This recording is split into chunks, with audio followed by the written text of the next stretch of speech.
Welcome back to the morning news. It's been a dramatic week in politics with the Utegate affair blowing up in the face of opposition leader Malcolm Turnbull.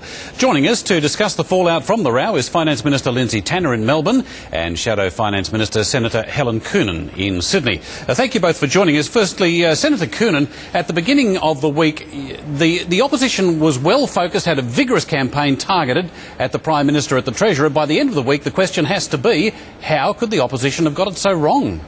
I think what we have to understand is that certainly the coalition proceeded on sworn evidence before the Senate that on the face of it was credible, and at the end of the week what we have is still Mr Swan dodging answers to very legitimate questions as to unchallenged email trails which show very clearly that he gave special attention to one out of 240 car dealers who sought intercession with the government for help with their finance and their car plans. Yeah, well, that campaign may be true and may be well targeted, but the point is, at the end of the week, the mud is on the face of the opposition, and I seem to ask this question every week. 6 weeks from now, will Malcolm Turnbull still be the leader of the opposition?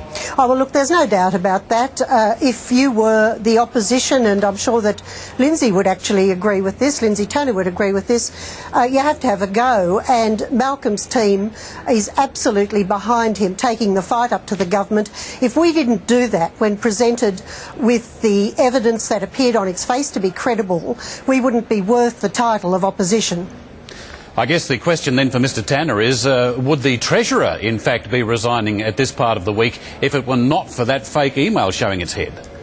Oh, certainly not, Ron. There's no case to answer for Mr Swan. The opposition's been putting two and two together and getting five, just selectively quoting individual facts that are all quite innocuous, like the fact that material's gone to his home fax when in fact there was a whole heap of stuff went to his home fax because that was effectively his in-trade just for this particular period of time. So I don't think he's got any case to answer. The person who's really got to answer is Malcolm Turnbull, who fronted up a few days ago and promised full cooperation with the police inquiry and making available all computer records from the Liberal Party, and he's backtracked on that.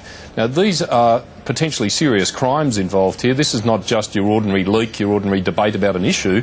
The Federal Police are investigating potentially serious criminal offences, so he should honour his commitment a few days ago and make all his computer records available to the inquiry. Well, as far as Mr Swan is concerned, the point here really is that he may not have a case to answer. The fact is he hasn't answered it yet.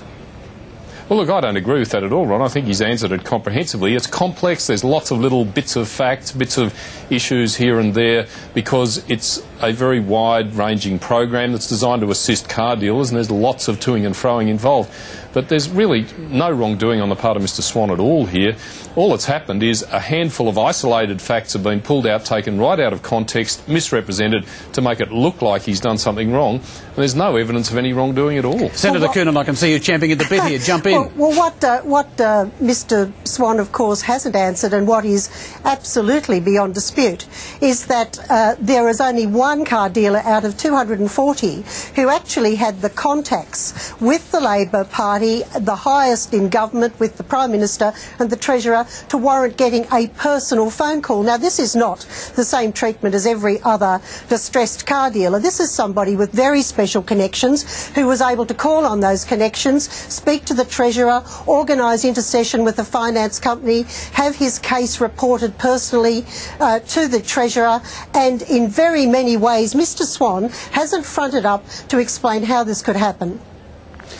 Senator, Mr Turnbull, in the initial stages of this whole campaign, promised that he would cooperate completely with federal police. He certainly backed away from that. Why? No, he hasn't backed away from that. What he did say was that he would cooperate with the federal police inquiry. He hasn't resiled from that.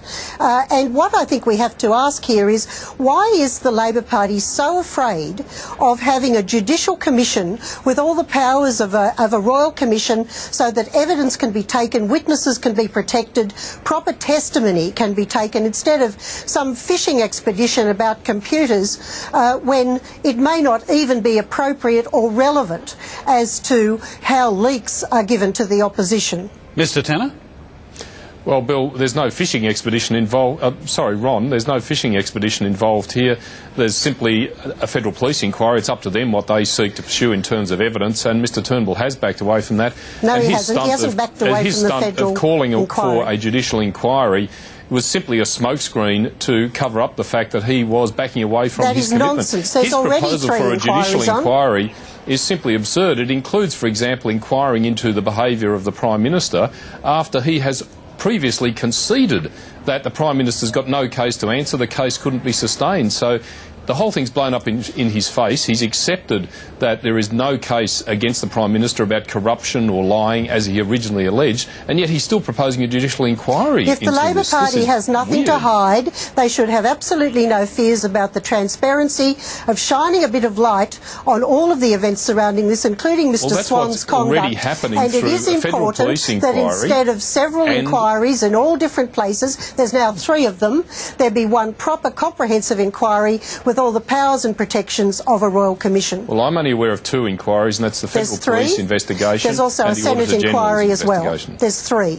And by the time you get 3 inquiries, that is a gigantic overlap, and it is important that there be a Royal Commission to be able to take proper evidence and to shine some light on this affair.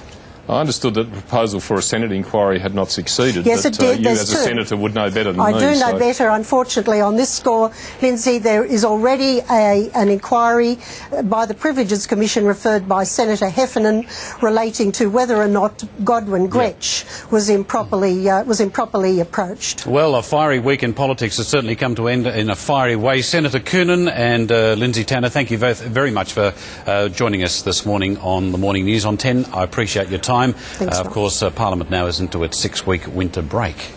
Thanks very much.